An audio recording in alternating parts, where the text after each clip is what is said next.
سينما سمري كابيزي رابيزي حيلنا للنار فلتت حبوز دستا سحاب سنيت رفتا نفصل النهار سينما سمري.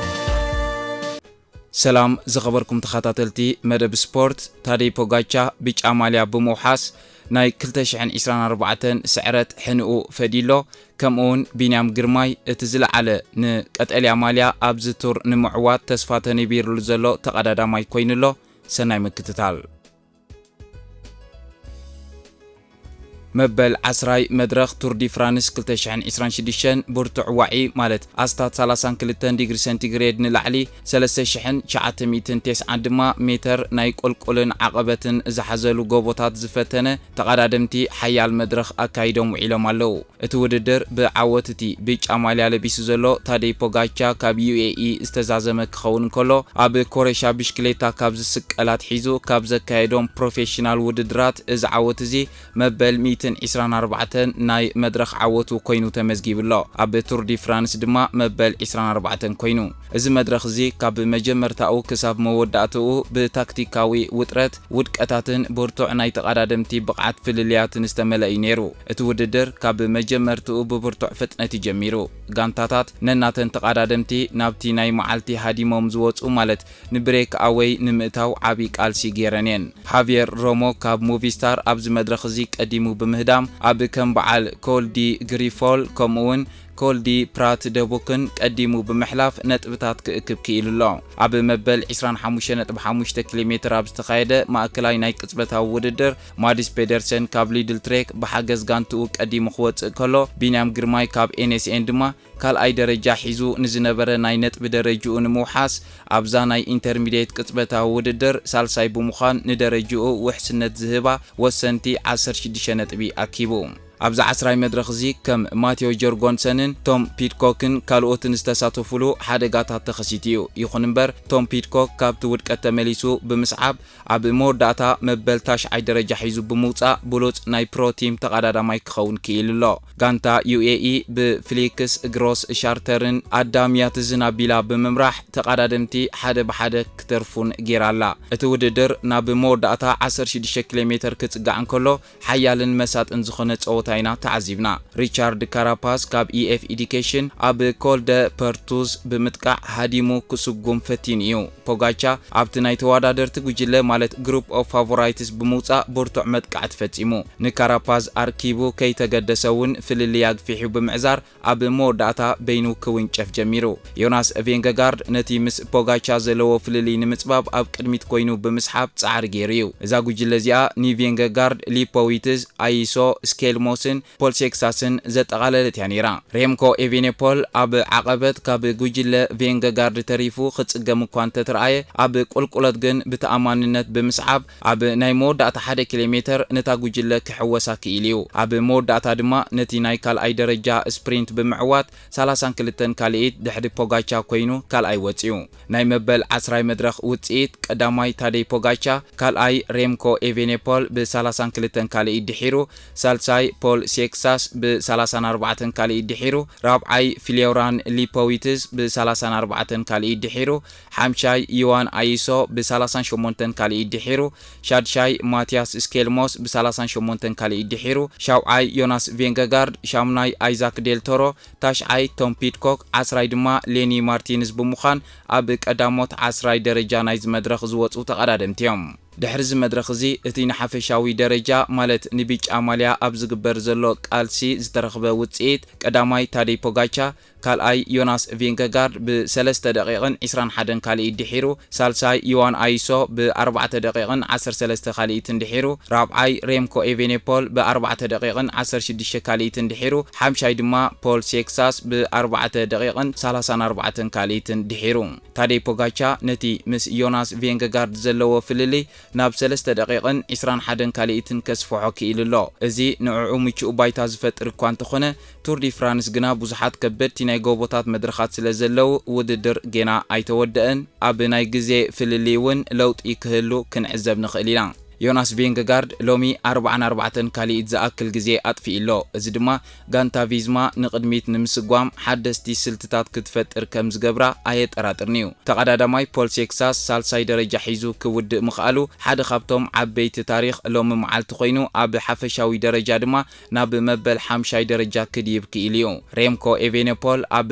ዓቐበት ከተርፍ እንከሎ ተስፋ ከይቆረፀ ኣብ ትቁልቁሎት ሃዲሙ ኣዋሃሂዱ ካልኣይ ደረጃ ሒዙ ምዝዛሙ ንናይ መድረኽ ዘለዎ ተጻዋርነት ኣመስኪሩሎ ኣብ ሞንጎ ማድስ ፔደርሰንን ቢንያም ግርማይን ኣብ ዝተገብረ ማእከላይ ናይ ፍጥነት ውድድር ማለት ኢንተርሚዲየት ስፕሪንት ማዲስ ፔደርሰን ቀዲሙ ክወፅእ ዝኽኣለሉ ምኽንያት ሓደ ካብቶም ቀንዲ ረቋሒታት ዓወት ፔደርሰን ጋንትኡ ሊድል ትሬክ ዘርኣየቶ ብቑዕ ናይ ጋንታ ስራሕ እዩ ቅድሚቲ ስፕሪንት ምጅማሩ ኩዊን ሲሞንስ ንጉጅለ ሊድል ትሬክ ብምምራሕ ኣብ ቅድሚት ፔሌቶን ኮይኑ ፍጥነት ክውስኽ ገይሩ እዩ እዚ ንማዲስ ፔደርሰን ካብ ንፋስ ተኸላኺሉን ሓይሉ ዓቂቡን ኣብ ዝበለጸ ቦታ ክጽበ ረዲእዎ እዩ ብኣንጻሩ ቢንያም ግርማይ ኣብቲ እዋንቲ ነቲ ናይ ሊድል ትሬክ ዝነበረ መሪሕነት ንምምካትን ቦትኡ ንምዕቃብን ዝለዓለ ጻዕሪ ክገብር ተገዲድ እዩ ቅድሚ ስፕሪንት ምጅማሩ ቢንያም ግርማይ ኣብ ፔሌቶን ናብ ቅድሚት ይስጉም ነይሩ እዚ ማለት ቢንያም ስፕሪንት ቅድሚ ምጅማሩ ኣብ ድሕሪት ስለ ዝነበረ ቦትኡ ንምምሕያሽ ተወሳኺ ሓይሊ ከውፅእ ተገዲድ እዩ ኣብ ከምዚ ዝበለ ብርቱዕ ፍጥነት ዘለዎ ውድድር ቅድሚ ስፕሪንት ምጅማሩ ሓይሊ ምብኻኑ ኣብቲ ናይ መወዳእታ መስመር ንዝግበር ናይ ፍጥነት ብርቱዕ ኣክሰለሬሽን ዓብዪ ጽልዋ ኣለዎ ፔደርሰን ግን ብሓገዝ ጋንትኡ ድሮ ኣብ ቅድሚት ተዳልዩ ይጽበ ስለ ዝነበረ ኩሉ ዘለዎ ጸዓት ንመወዳእታ ካሊኢታት ጥራይ ክጥቀመሉ ክኢሉ እዩ ማክስ ካንተር ቀዲሙ ስፕሪንት ብምጅማሩ ንኻልኦት ተቐዳደምቲ ከም ሊድ ኣውት ኮይኑ ኣገልጊሉ እዩ ማዲስ ፔደርሰን ነዚ ረብሓዚ ብምጥቃም ብድሕሪ ካንተር ብምስዓብን ዑደት ንፋስ ብምጉዳልን ኣብ ዝግባእ ሰዓት ብቑዕ እስካቶ ብምግባር ቀዲሙ ክሓልፍ ክኢሉ ቢንያም ግርማይ ግን ነቲ ምስ ምምሕያሽ ቦትኡ ዘጥፍኦ ግዜን ሓይልን ንምትካእ ዝያዳ ክጽዕር ስለ ዝነበሮ ንፔደርሰንን ካንተርን ቀዲሙ ንምሕላፍ ዘኽእል ናይ ፍጥነት ፍልሊ ክፈጥር ኣይከኣለን እዚ ማእከላይ ስፕሪንት እዚ ኣብ ፈለማዚ ውድድር ማለት ኣብ መበል 25.5 ኪሎ ሜትር ዝተኻየደ ብምዃኑ ኩሎም ተቐዳደምቲ ጌና ብቑዕ ሓይሊ ሒዞም ኣብ ዝነበሩሉ እዋን እዩ ተገይሩ ማዲስ ፔደርሰን ኣብ ቀጥታዊ ጸፊሕን ልዑል ፍጥነት ዝሓትትን ቦታ ብጋንታ ተደጊፉ ክወዳደር እንከሎ ዘለዎ ብቕዓት ልዑል እዩ ቢንያም ግርማይ ብወገኑ ኣብ ዝያዳ ዝተሓላለኸ ናይ መወዳእታ ኪሎ ሜትራት ጎቦታትን ቁሩብ ድኻም ኣብ ዝሰፈኖን ውድድራት ብውልቃዊ ቴክኒኩን ብልሓቱን ተጠቒሙ ናይ ምዕዋት ዕድሉ ዝለዓለ እዩ ብሓፂሩ ማዲስ ፔደርሰን ክዕወት ዝኽኣለሉ ምኽንያት ብሉፅ ናይ ጋንታ ምድላው ቅድሚ ስፕሪንት ዝነበሮ ምቹእ ኣቀማምጣ ንማክስ ካንተር ተጠቒሙ ዝገበሮ ብልሒ ዘለዎ ናይ ስፕሪንት ምውሃድ እዩ ቢንያም ግርማይ ግን ካብ ድሕሪ ተበጊሱ ቦትኡ ንኸመሓይሽ ዘውፅኦ ሓይሊ ንናይ መወዳእታ ሓይሊ ስፕሪንት ከም ዝዳኸም ገይርዎ እዩ ይኹን እምበር ካብቲ ዝነበሮ ኩነታት ተበጊሱ ሳልሳይ ደረጃ ሒዙ 16 ነጥቢ ምዕቃቡ ብቑዕ ምንቅስቓስ እዩ ኣካይዱ ንቐጠልያ ማልያ ንምውናን ማለት ናይ ነጥቢ ደረጃ ንምዕዋት ዝግበር ዘሎ ቅልስ ቱር ዲ ፍራንስ 2026 ሓደ ካብቶም ዝበለጹን ብታክቲካዊ ውድድር ዝተመልኡን እዩ እቲ ሎሚ ድሕሪ መበል 10 መድረኽ ተመዝጊቡ ዘሎ ነጥብታት ዘርእዮ ብቕዓት መሰረት ብምግባር ነቶም ቀንዲ ተወዳደርቲ ንተዓዘቦም ብሓፈሻ ኣብ እዋናዊ ናይ ነጥቢ ደረጃ እንተረኣ ተዓዚብና ቀዳማይ ማዲስ ፔደርሰን ብ293 ነጥቢ ካልኣይ ቢንያም ግርማይ ብ239 ሳልሳይ ቲም ሜርሌር ብ213 ራብዓይ ያስፐር ፊሊፕሰን ብ205 ሓምሻይ ድማ ማክስ ካንተር ብ192 ማዲስ ፔደርሰን እቲ ብስልታዊ ምድላው ዝመርሕ ዘሎ መራሒ ማዲስ ፔደርሰን ሎሚ መዓልቲ ንማእከላይ ስፕሪንት ብምዕዋት 25 ነጥቢ ብምውሳድ መሪሕነቱ ኣስፊሕዎ ኣሎ ፔደርሰን ኣብዚ እዋን እዚ ብሉፅ ናይ ጋንታ ደገፍ ይረክብ ኣሎ ጋንትኡ ንኩነታት ፔሌቶን ብምቁፅጻር ንዕዑ ምቹእ ባይታ ትፈጥረሉላ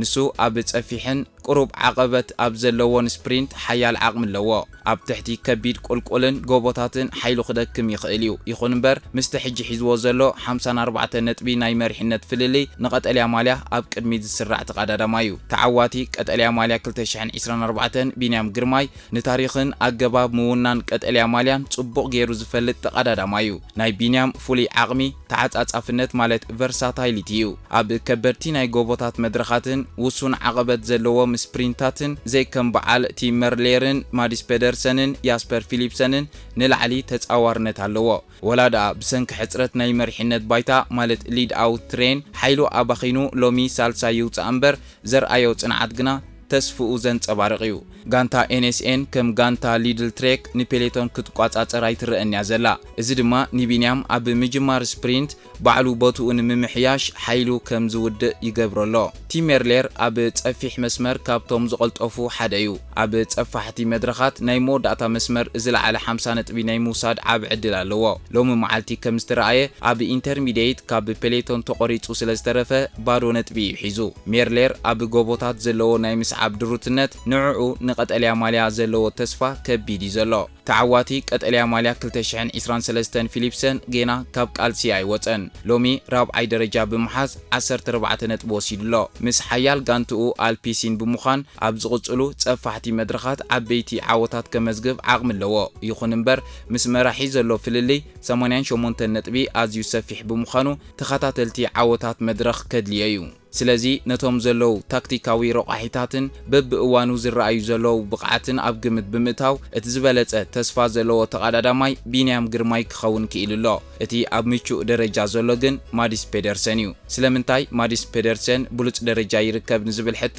ቀዳማይ 54 ነጥቢ ፍልልይ መሓዝ ንፔደርሰን ዓቢ ናይ ምትእምማን ስነ ኣእምሮኣዊ ብልጫ ይህቦ ካልኣይ ጋንታ ሊድል ትሬክ ንፔደርሰን ንምዕዋት ዘለዋ ብቕዓት ተቐዳድምታን ካብ ኩለን ጋንታታት ዝበለጸ እዩ እዚ እናኾነ ግን ቢንያም ግርማይ ወላድኣ ኣብ ካልኣይ ደረጃ ይሃሉ እምበር ንዓወት ቀጠልያ ማልያ ቱር ዲ ፍራንስ 2026 ዝበለጸ ተስፋ ዘለዎ ተቐዳዳማይ ኮይኑሎ ቱር ዲ ፍራንስ 2026 ጌና ከበድቲ ናይ አልፕስን ፕሬኒስን ጎቦታት ይጽበየሎ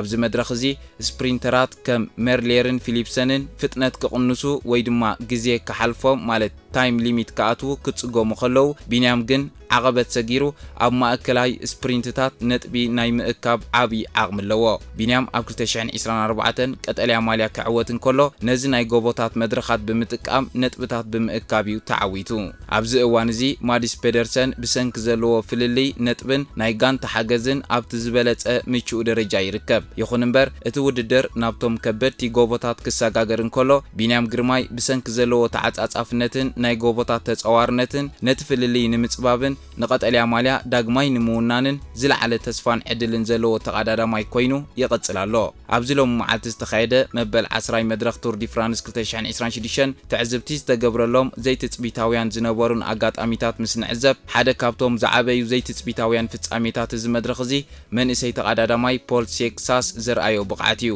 ሴክሳስ ጌና ኣብ ምጅማር ቅድድም ብሽክሌታ ዝርከብ ብሉጽ መንእሰይ ኮይኑ ኣብዚ ከቢድ ናይ ጎቦታት መድረኽ ምስቶም ዓበይቲ ናይ ዓለም ተቐዳደምቲ ማለት ጂሲ ኮንተንደርስ ክሳብ መወዳእታ ክታኾስ ይውዒሉ ኣብ መወዳእታ ንከም ዮናስ ቪንገጋርድ ክዋን ኣይሶ ማቲያስ ስኬልሞስን ቀዲሙ ብምእታው ሳልሳይ ደረጃ ሒዙ ምዝዛሙ ንተዓዘብቲ ዘገረመ ፍጻሜ እዩ እዚ ውጽኢት እዚ ንዕኡ ኣብ ሓፈሻዊ ደረጃ ማለት ጂሲ ናብ መበል 5ይ ደረጃ ከም ዝድይብ ገይርዎሎ ሬምኮ ኤቬኔፖል ካብ ሬድ ቡል ኣብዚ መድረኽ እዚ ዘርኣዮ ናይ ውልቀ ታክቲክን ናይ ጸዓት ኣጠቓቕማን ብሓቂ ፍሉይ ነይሩ ኣብዚ ሎሚ መድረኽ ዝወዓለ ሓያል ዓቐብ ኮል ዲ ፎንት ዲ ሲረ ኤቬኔፖል ካብ ጉጅለ ቬንገጋርድ ተቆሪጹ ክተርፍ እንከሎ ብዙሓት ተዓዘብቲ ናይ ግዜ ፍልልይ ክሰፊሑ ኢሎም ገሚቶም ነይሮም ሬምኮ ተስፋ ከይቆረጸ ናቱ ናይ ፍጥነት መጠን ማለት ቴምፖ ብምዕቃብ ጉዕዝኡ ቀጺሉ ኣብ ቁልቁለትን ጸፋሕቲ መንገድታትን ብምስዓብ ኣብ ናይ መወዳእታ 1 ኪሎሜትር ነታ ጉጅለ ከርክባ ኽኢሉ እዩ ኤቬኔፖል ነታ ጉጅለ ብምርካብ ጥራይ ከይኣክል